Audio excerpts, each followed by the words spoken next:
Ogni giorno migliaia di notizie ci raccontano i fatti che accadono in Italia e ogni giorno c'è una voce fuori dal coro. Quotidiano di Sicilia, il quotidiano d'Italia. L'informazione che ribalta i luoghi comuni, una vera visione dei fatti. L'Italia vista da sud. Ogni siciliano che vive in Italia e nel mondo è una risorsa, è protagonista della crescita della nostra nazione. Dai forza alla crescita della nostra isola, abbonandoti al QDS digitale più archivio a soli 99 euro anno. Quotidiano di Sicilia, il quotidiano d'Italia, una scelta di valore. Per la tua pubblicità su TVA, chiama il numero 337 96 55 60.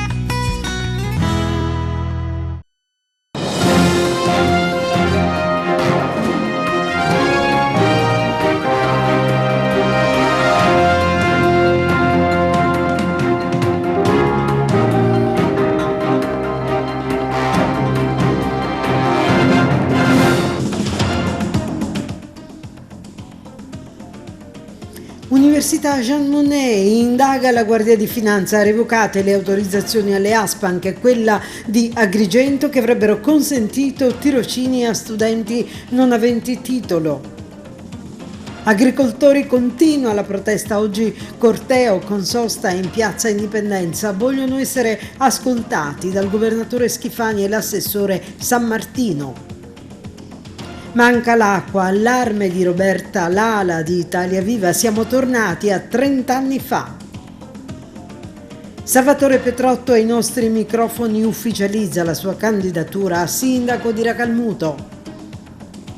Grande successo per la nostra emittente, raggiunta da messaggi di apprezzamento dai telespettatori che da molte città d'Italia ci seguono attraverso il canale 268 nazionale delle Smart TV. Ricca e vasta l'offerta formativa presentata oggi al Polo Universitario di Agrigento, torna la facoltà di archeologia. San Giuseppe, ieri è importante convegno sull'Alzheimer, domani a Favara. La giornata delle famiglie e gli ultimi giorni per partecipare al contest Fotografa il Mandorlo.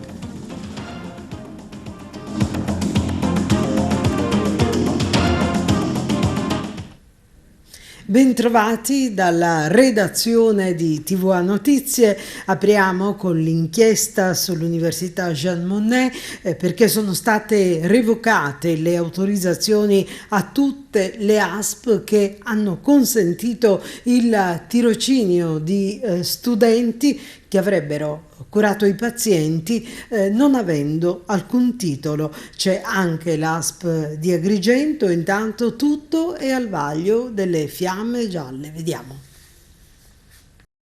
Revocata anche la convenzione stipulata con l'ASP di Agrigento nell'ambito dell'inchiesta dell'Università Jean Monnet, ateneo che fa lezione esclusivamente online e che ha rilasciato lauree e titoli di studio in professioni sanitarie non riconosciuti in Italia.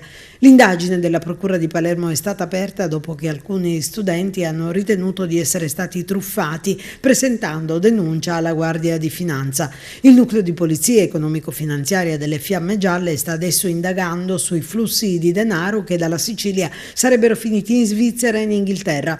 Un grande giro di soldi, si parla di circa 20 milioni se si considera che la ritta per medicina sfiorava anche 24.000 euro. Un marchingegno che potrebbe essere stato ideato dal rettore con il supporto di altri che avrebbero avviato tutti gli atti per organizzare il riciclaggio e i reati fiscali conseguenziali contestati dal procuratore aggiunto Massimo Palmeri e dal sostituto Vincenzo Amico.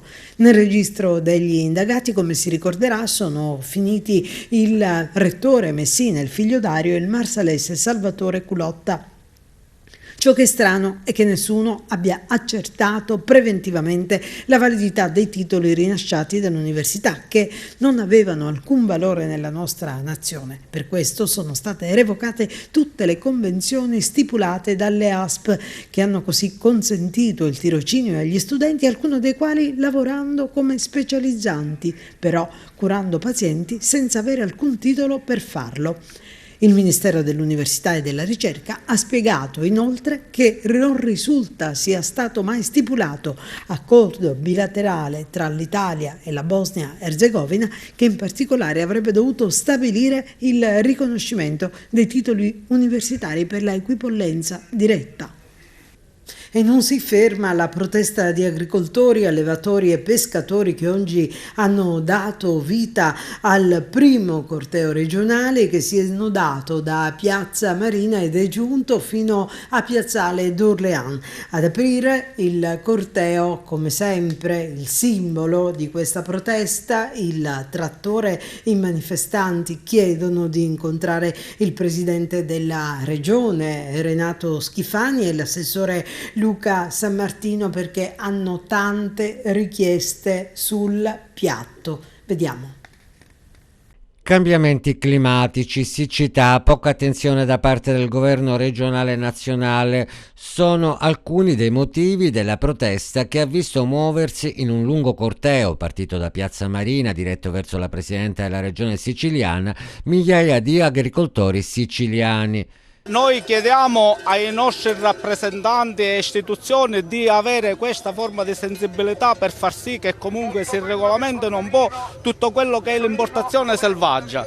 Chiediamo a loro di farsi carico di questa cosa, prima a livello regionale e poi nelle varie sedi laddove possono essere fatte delle cose giuste per agricoltori, economia e consumatori, perché tutto questo deve finire, non può essere sempre così. L'acqua è un fatto naturale, questo possiamo fare ben poco, diciamo. Certo, nei tempi passati si potevano fare risorse idriche e cose varie, però purtroppo siamo qua e non ci possiamo fare niente. Ma il prezzo del grano è determinato un po' da questa importazione selvaggia che si è venuta a manifestare, perché in automatico, siccome entrano questi prodotti con accordi stravaganti un po' sotto banca e cose varie che fanno sì che il nostro prodotto non abbia un prezzo, noi stiamo lavorando senza avere nessun reddito. Il problema nostro è l'Europa, completamente non ci fa lavorare come si lavorava una volta. L'Europa ci tratta completamente le ali, non ci fa lavorare, siamo nella rovina per colpa dell'Europa. Noi non vogliamo aiuti comunitari, non li vogliamo, vogliamo resistere solo con il nostro lavoro, con il nostro grano, con il nostro lavoro. Le multinazionali ad oggi ci stanno dicendo a noi, per questo ci hanno tolto la dignità, ci stanno dicendo non abbiamo bisogno più di voi perché la carne la facciamo in laboratorio, la lattuga la possiamo fare in laboratorio, facciamo tutto. Se casomai ci serve grano arriva dal Canada, ci hanno detto non abbiamo bisogno di voi. Quindi approfitto, se la mandate in onda, non lo so, ai politici, chi ci governa, datemi, io cedo la mia azienda, che sono oltre 70 ettari, mi datemi un sussidio e siamo a posto, ve lo vedete voi. Insieme agli agricoltori anche tanti sindaci dell'isola. Una profonda crisi segna ormai da tempo interi territori che hanno fondato generazione dopo generazione la propria economia sulle risorse agricole.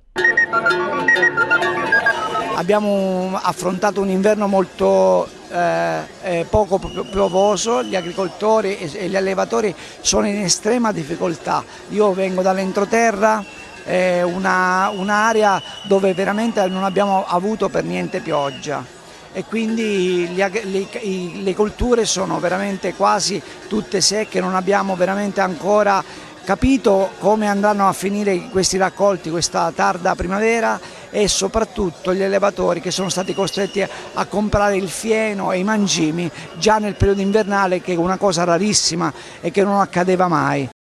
E adesso a Agrigento, dove c'è un duro attacco del coordinatore cittadino di Italia Viva, Roberta Lala, che interviene sulle criticità e i disservizi che subiscono gli agrigentini per la mancata distribuzione di acqua, per turni saltati e cittadini che fanno la fila alle fontane pubbliche. Dice in una nota: ad Agrigento la grande sete è tornata, non è possibile possibile, continua la Lala, che Agrigento, capitale della cultura, sia tornata indietro di 20-30 anni. Prima di intervenire afferma: ho fatto le dovute verifiche e molti cittadini sono rimasti a secco d'acqua, così anche attività commerciali, e la risposta da parte degli operatori dell'AICA, la consortile che gestisce il servizio idrico in 33 comuni, non è esaustiva, gli invasi sono vuoti. Per Roberta Lala gli agrigentini pagano in media 568 euro l'anno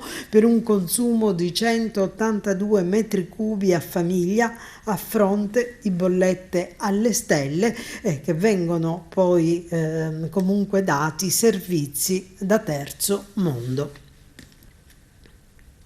Ed è Paideia, una scuola di formazione politica della Democrazia Cristiana, che prenderà il via per la seconda edizione il 22 marzo prossimo a Palermo. Nella politica, nella società e nelle istituzioni c'è bisogno di una nuova classe dirigente, dichiara il segretario nazionale Totò Cuffaro. I particolari sono in questo servizio. Al via la seconda edizione della Scuola di Formazione Politica Paideia della Democrazia Cristiana. La prima lezione, dal titolo Civis Italianus Sum, sarà il prossimo 22 marzo alle ore 11 presso la Congregazione delle Suore Collegine Sacra Famiglia a Palermo. Ad inaugurare gli incontri sarà Don Massimo Naro, docente di teologia sistematica presso la Facoltà Teologica di Sicilia San Giovanni Evangelista. Alla scuola di formazione Paideia possono iscriversi giovani di età compresa tra i 16 e i 35 anni. Saranno 15 le lezioni previste, alle quali parteciperanno illustri esponenti del panorama politico italiano, del mondo cattolico, dell'economia, delle istituzioni, con le quali i giovani potranno confrontarsi e porre le domande su diverse tematiche, dall'economia all'ambiente, dal lavoro alla Green Generation. Comune di Racalmuto, legislatura in addirittura d'arrivo, e i candidati a sindaco cominciano a muoversi. Uno di questi è Salvatore Petrotto, che già, ricordiamo, in passato ha rivestito la carica di primo cittadino. Noi lo abbiamo sentito. Siamo con Salvatore Petrotto, già sindaco del comune di Racalmuto. Il prossimo mese di giugno si andrà al voto e Salvatore Petrotto vuole riproporre la sua candidatura a primo cittadino con coalizioni, con alcuni partiti. Insomma, ci anticipi qualcosa? Sì, praticamente dopo 5 anni di deriva, diciamo, dal punto di vista economico, fiscale, perché la tassazione nel nostro paese è la più alta d'Italia. Mi riferisco alla tassa sui rifiuti, la bolletta idrica, dell'acqua, mi riferisco all'IMU all'11 per 1000, mi riferisco a uno strangolamento dell'intera economia locale e delle famiglie. E alcuni amici hanno pensato bene di lanciare un appello che io ho colto e di ripropormi come sindaco dopo aver fatto 3 legislature, quindi per 13 anni ho fatto il sindaco di Racalmuto, per mettere a disposizione la mia esperienza. Ma nello stesso tempo ho notato che ci sono molti giovani che saranno candidati nella mia lista, che saranno designati assessori. Mi riferisco a Michelangelo Romano, mi riferisco a Salvatore Morgante, a Fabrizio Mantione. Sono giovani che potranno dare un contributo determinante per quanto riguarda lo sviluppo economico, sono esperti in vari settori, attenzione, che hanno già dimostrato la loro capacità sul campo. Poi ci sono anche politici, diciamo, di rango, insomma, che forze politiche anche quale, non so se il PD e altre forze, poi è una lista civica, quindi probabilmente ci sarà qualche elemento che proviene anche può venire dal centrodestra, insomma, perché abbiamo la necessità di creare una coesione sociale che in questi anni è mancata, una concordia che è venuta meno perché ci sono le classiche faide locali che lasciano il tempo che trovano, quindi a un certo punto hanno pensato bene, ci mettiamoci assieme e vediamo di risollevare le sorti di un paese che da 10 anni a questa parte ha subito uno spopolamento impressionante, più di 2000 persone sono andate via, siamo ridotti a poco più di 6.000 abitanti, eravamo 10.000 12 anni fa. E questo mi ha preoccupato, perché farsi le valigie e andare via non è una bella cosa, quindi mireremo alle attività produttive, a cercare di creare posti di lavoro, perché questo vogliono i giovani, e soprattutto a creare quella serenità, quell'entusiasmo che manca da parecchio tempo. E per queste ragioni, conoscendomi, forse in molti sanno per il mio passato che cercavo di infondere entusiasmo a piene mani, proprio per queste ragioni la gente veramente ci acclama lungo le strade, andiamo già in giro, siamo di fatto in campagna elettorale e speriamo bene, perché questi paesi altrimenti, come il mio, come altri, rischiano di scomparire.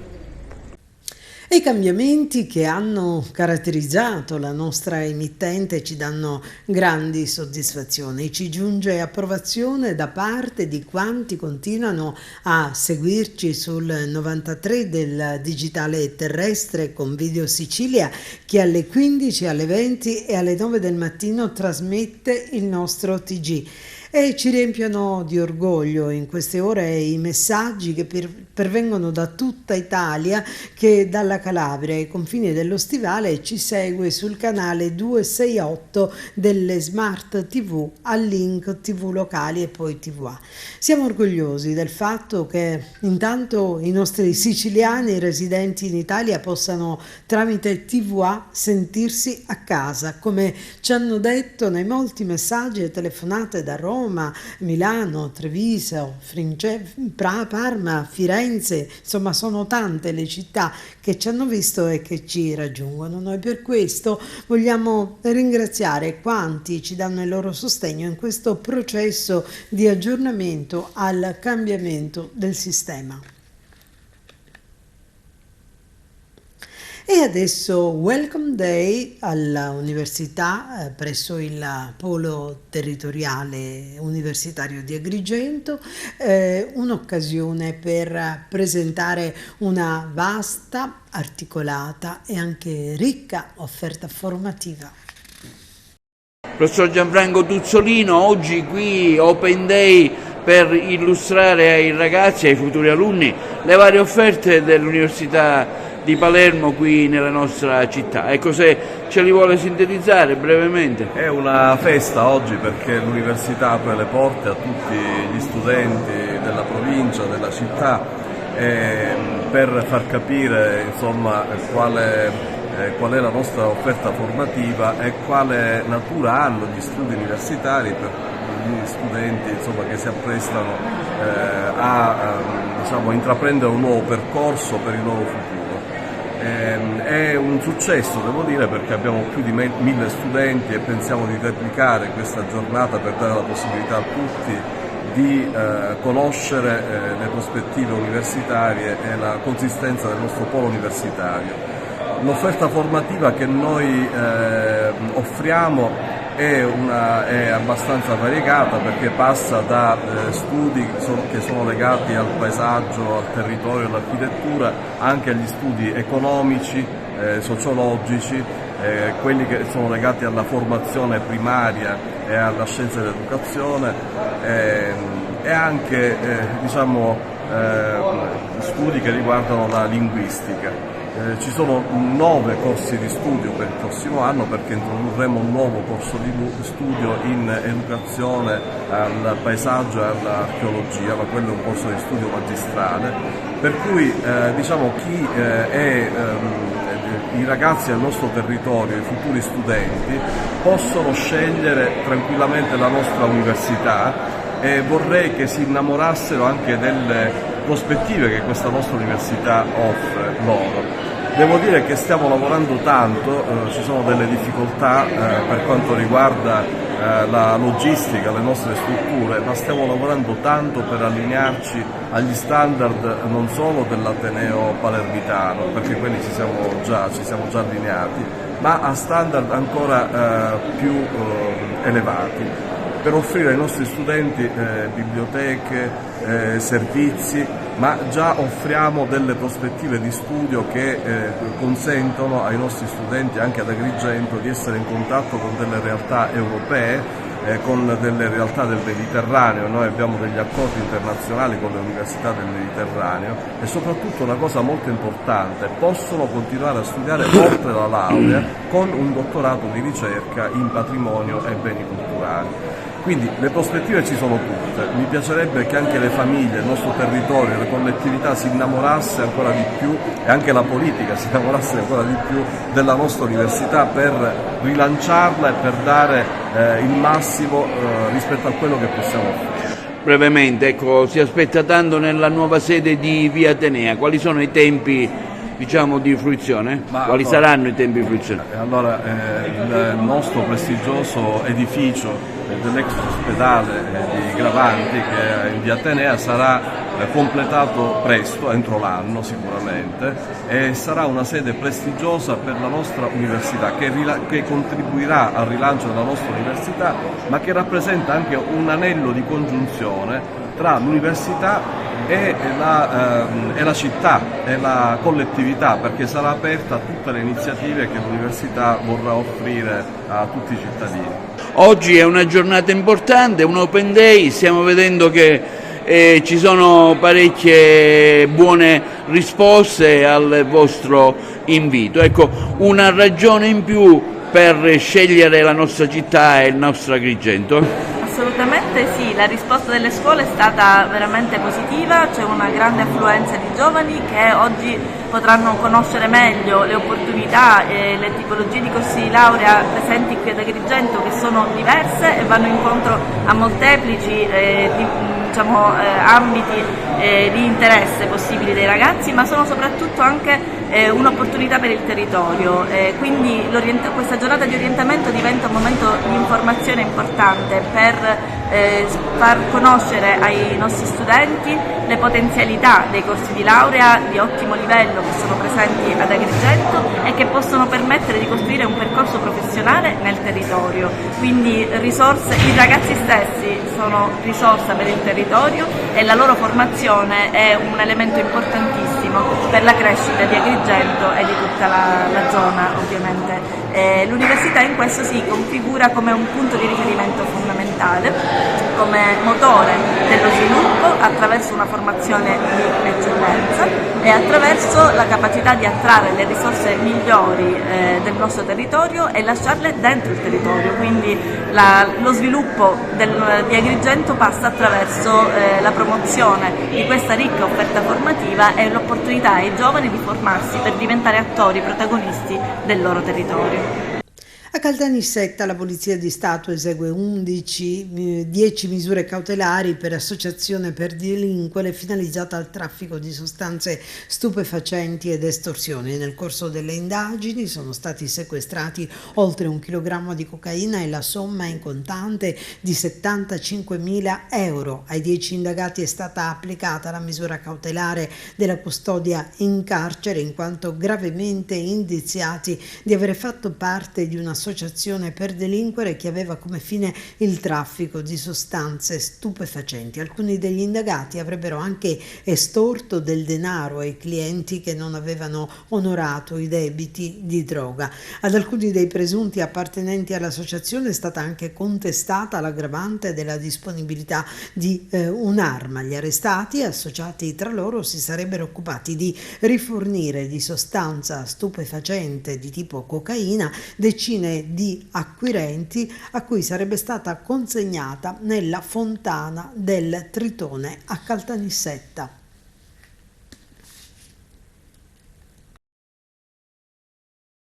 Sindaco, ieri passaggio istituzionale di Ciucci a Palazzo Zanca in commissione, anche con qualche contestazione da parte del fronte No Ponte, incontro con il sindaco di Messina, questo percorso avviato sulla grande opera pubblica che qualche perplessità, lei lo ha detto anche in altre circostanze, da primo cittadino, da sindaco della città, ma anche da messinese, la provoca. Il percorso va avanti rispetto, ripeto, lo dico non per piaggeria, ma perché c'è una legge che individua nella opera ponte un'opera infrastrutturale importante e fondamentale per per quella che è la visione politica nazionale.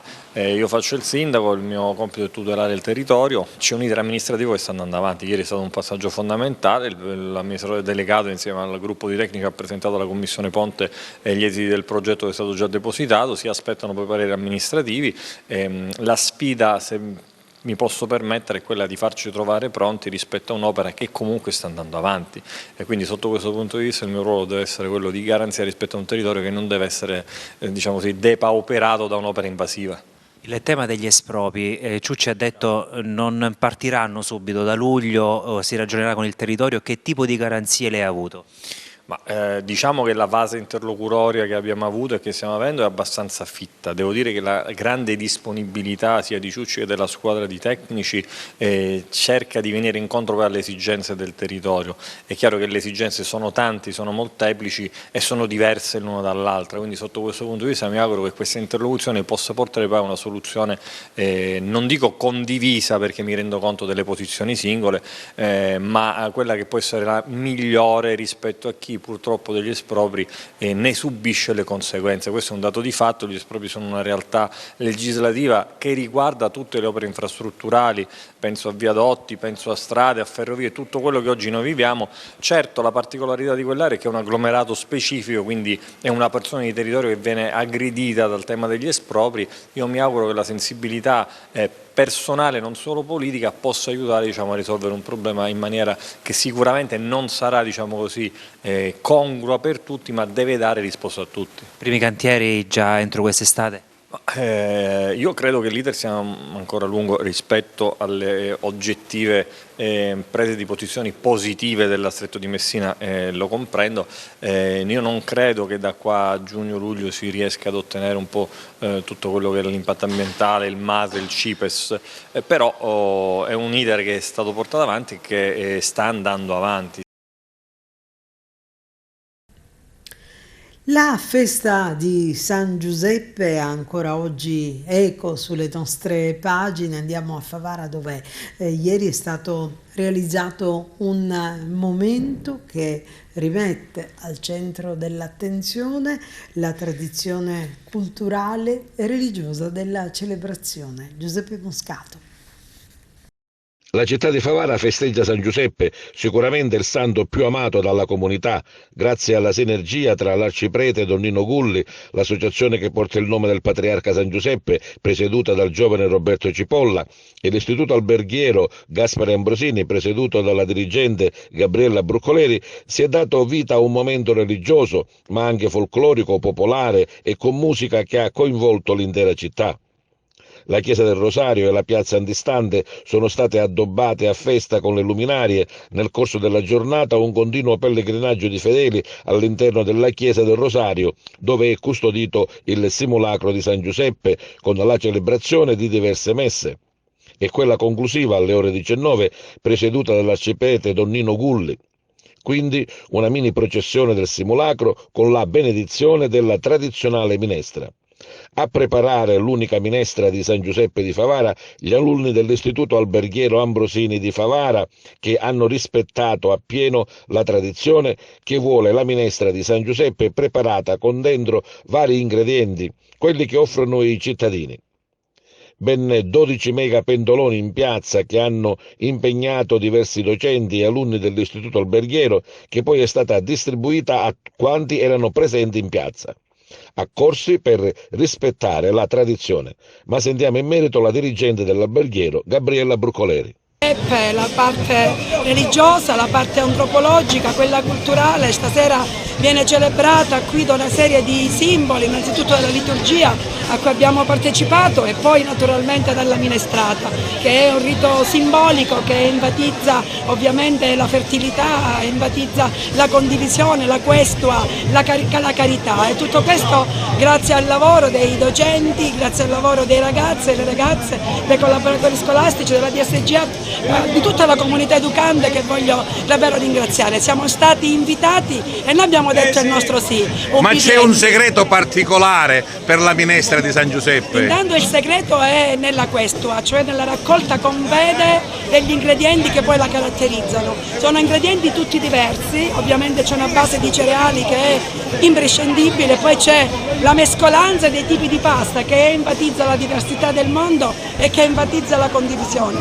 Ci vuole ovviamente la giusta cottura degli ingredienti e alla fine questa sera abbiamo voluto aggiungere, oltre al tradizionale finocchietto, oltre ovviamente agli ingredienti cereali e a tutto, il basilico che con l'olio rendono particolarmente appetitoso questo piatto che fra poco andremo a consumare.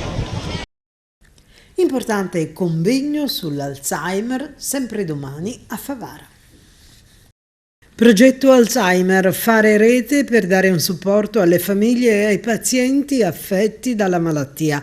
È il tema di un convegno in programma domani alle 15 presso il Castello Chiaramonte di Favara, organizzato dall'Associazione Alzheimeriani Non Più Soli, presieduta dal dottore Giuseppe Provenzano e composta da una serie di professionisti operanti a vario titolo nel settore. Si affronterà un importante aspetto, quello di fornire una rete di supporto alle famiglie e ai pazienti affetti da Alzheimer. Nelle demenze, si legge in una nota, la dimensione epidemiologica e la lunga durata della malattia rappresentano un'ardua sfida per la famiglia, per il sistema sanitario e per la società tutta.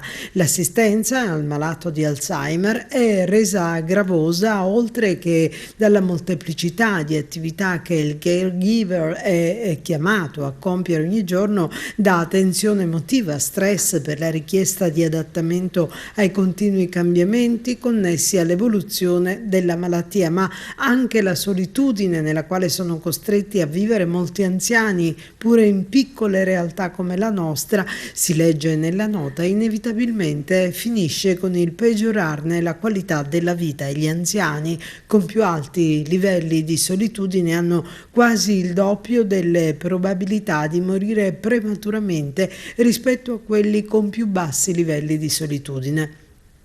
Nel corso del convegno saranno inoltre affrontate diverse problematiche correlate alle demenze, come la prevenzione e i fattori di rischio, il medical advisor, l'alimentazione, gli aspetti medico-legali in tema di assistenza, i trattamenti farmacologici messi a disposizione dalla ricerca scientifica in continua evoluzione e i bisogni delle persone affette da demenza che si estendono oltre i confini tradizionali della pratica medica.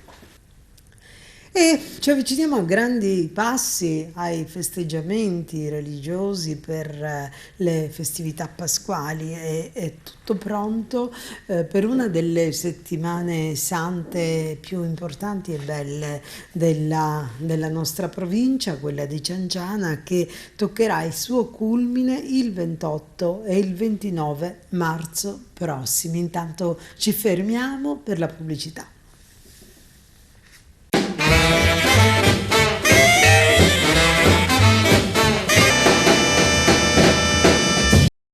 Associazione Settimana Santa Cianciana presenta La passione del Figlio dell'uomo. Dal sorgere del sole fino al tramonto sia lodato il nome del Signore. Il suo potere gli viene da Dio. La più commovente e sacra passione di Cristo. Dove sono i tuoi soldati?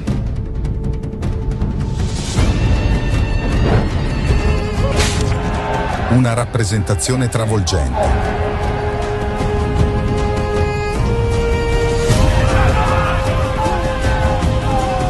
Il sacrificio del Cristo.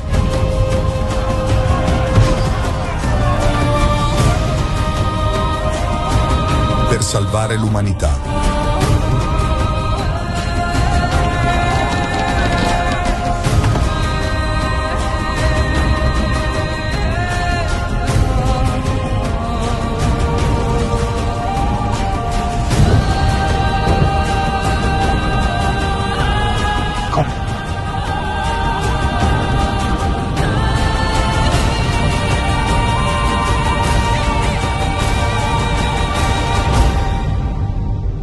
non farti raccontare questo evento, ma vivilo il 28 e il 29 marzo a Cianciana, Agrigento.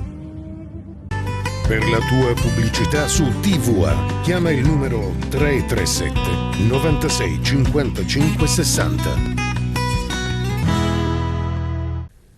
Mentre a Ribera è stato celebrato il raduno delle famiglie, ascoltiamo questa intervista. Ribera ha ospitato il raduno diocesano delle famiglie. Quale bilancio al termine di questa esperienza? Il bilancio è stato molto positivo, è stata una bella giornata con il coinvolgimento di tante coppie di sposi, insomma di tante famiglie. È stato positivo il coinvolgimento della comunità ecclesiale di Ribera, che ha risposto con generosità e ha preparato veramente una bella accoglienza, un'accoglienza familiare, calorosa, così come è stata anche una partecipazione interessata e coinvolta anche quella delle famiglie che da diverse parti della diocesi appunto hanno partecipato a questo terzo raduno delle famiglie. È stata una giornata all'insegna della preghiera, dell'ascolto della parola di Dio. Ha tenuto la sua riflessione Suor Paola Mastrandrea, una collegina della Sacra Famiglia, che tra l'altro quest'anno ha anche accompagnato nelle prime 3 tappe anche i sacerdoti nei ritiri diocesani, e che ha proposto la riflessione alla luce della parola di Dio alle famiglie. Ha sempre fatto riferimento al documento sul Sinodo, così come anche all'icona di Emmaus, e soprattutto allo stupore e alla meraviglia che comunque la famiglia deve vivere quotidianamente nel suo percorso di vita e anche nella trasmissione della fede.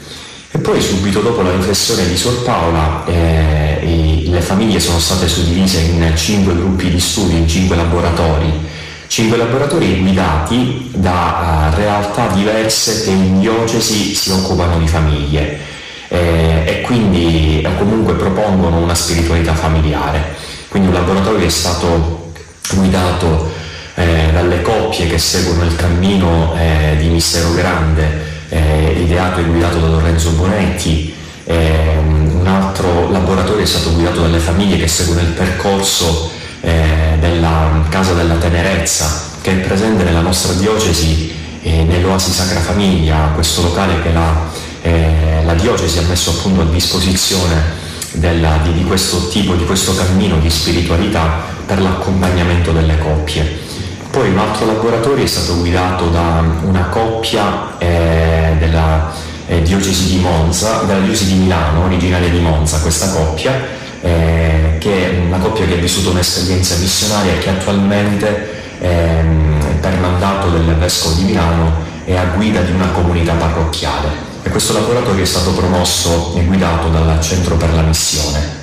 E poi gli altri 2 laboratori sono stati guidati dall'OFS, dall'Ordine Francescano Secolare e dal gruppo del rinnovamento dello spirito. Quindi 5 esperienze diverse, accomunate sicuramente dall'amore per la famiglia, insomma, dall'amore per il Signore, insomma, e per la Chiesa. Nel pomeriggio poi, dopo il pranzo, la condivisione del pranzo, sempre vissuto in modo comunque molto familiare, nel pomeriggio un momento molto forte con la testimonianza di Roberto e Maria Mangione, una testimonianza forte anche di un'esperienza familiare segnata dal dolore ma anche da una rinascita grazie anche a un forte attaccamento a Cristo e a un fidarsi completamente appunto di Lui anche nei travagli della vita. Poi la giornata si è conclusa con la celebrazione presieduta dal nostro Vescovo Alessandro, che ha accompagnato per tutta la giornata questo terzo raduno diocesano delle famiglie.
E c'è ancora tempo per inviare le foto per quanti vogliono concorrere al contest Fotografa il Vandolo in fiore, una iniziativa per la quale sono soddisfatti il nostro giornalista Eugenio Cairone, che ha espresso soddisfazione, ma ancor più il direttore di Agrigento Oggi, Domenico Vecchio, che è stato l'artefice di questo contest, e noi lo abbiamo sentito.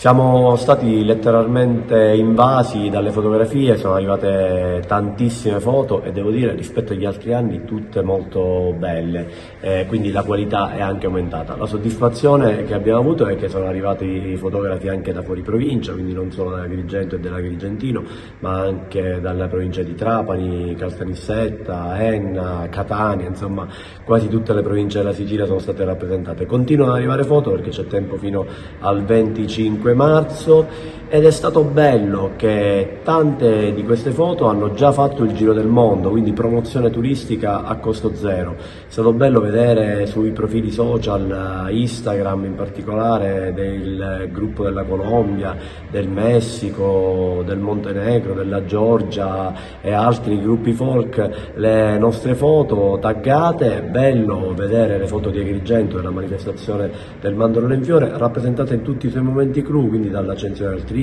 alla fiaccolata dell'amicizia, alla prima affilata della manifestazione, la prima domenica, la seconda domenica e poi lo spettacolo conclusivo alla Valle dei Templi. Siamo contenti, soddisfatti, ricordo che andremo a premiare la migliore foto a colori, la migliore foto in bianco e nero, la migliore foto destinazione turistica e quest'anno in collaborazione con la TUA Trasporti Urbani Agrigento abbiamo sposato il progetto della migliore foto al femminile. Noi non abbiamo mai fatto differenze di genere, abbiamo sempre premiato le foto a prescindere da chi le facesse, se sono fotografi donne o uomini. Quest'anno però in occasione della festa della donna la TUA ci ha proposto di premiare la migliore fotografa, quindi la migliore foto femminile, quindi ci sarà anche questo premio che in vista di Capitale della Cultura è una bella cosa perché le foto vincitrici verranno utilizzate per fare promozione turistica anche attraverso i bus della TUA e tutto il materiale promozionale dei trasporti urbani Agrigento. E in chiusura lo sport per gli amanti del calcio, tutti i gol più belli nella consueta Goal Collection della Serie D Girone I. In archivio il 31esimo turno del girone I di Serie D, nessuno scossone vertici con il Trapani che fa suo il derby Granata battendo sonoramente la Ciriale a domicilio per 4-0. Nel primo tempo la rete di Crimi, nella ripresa l'11 di Alfio Torrisi di Laga con le reti di Convitto, l'autorete di Maltese e il sigillo di Samacchier. Vince il Siracusa sul neutro del Meno di Pasquale con il piazzato mancino di Aliperta, raddoppio che arriva da fermo con il rigore di Maggio che firma la 15ª rete stagionale. Perde contatto dal secondo posto la Vibonese che passa in vantaggio al Dal Contres Barone con Gaeta. Nel secondo tempo cede i 3 punti alla Nuova Ege Virtus che ribalta il copione con l'incornata di Di Piedi e il tiro a giro di Longo. Giallorossi che sprecano anche il colpo del knockout con il rigore di Longo respinto da Del Bello. 3 punti per la Reggio Calabria che consolida il proprio piazzamento nei playoff battendo per 3-1 il Castrovillari. Amaranto in gol nel primo tempo con l'autorete di Izco e Renelus, rete della sicurezza ad opera di Provazza, mentre il gol della bandiera rossonera è di Palma. Punti pesanti in chiave salvezza per il San Luca che di misura batte il Città di Sant'Agata grazie alla rete di Pelle. Medesimo risultato che premia il Portici sul Licata che fa un balzo nella corsa ai playout con la rete di Mauri. 2-2 tra Locri e Real Casalnuovo Campania, avanti con Pinna. Locri che agguanta il pari con Costa e che mette la freccia con Pappalardo, rete del definitivo 2 pari che porta la firma di Vivacqua. Vittoria di capitale importanza per la San Cataldese che risolve la pratica Acragas nei 10 minuti conclusivi, Verde Amaranto che la sbloccano dagli 11 metri con Varela, conto chiuso nei minuti di recupero con Correnti e Durmush che inchiodano il gigante ben oltre i propri demeriti. 31esima giornata in archivio, Goal Collection che vi dà appuntamento al prossimo lunedì per una nuova scorpacciata di gol. Termina qui il nostro telegiornale, noi vi ringraziamo per averci seguito, vi diamo appuntamento come sempre con la nostra informazione che tornerà domani negli orari che voi sapete. A tutti in Sicilia e in tutta Italia un saluto da TVA.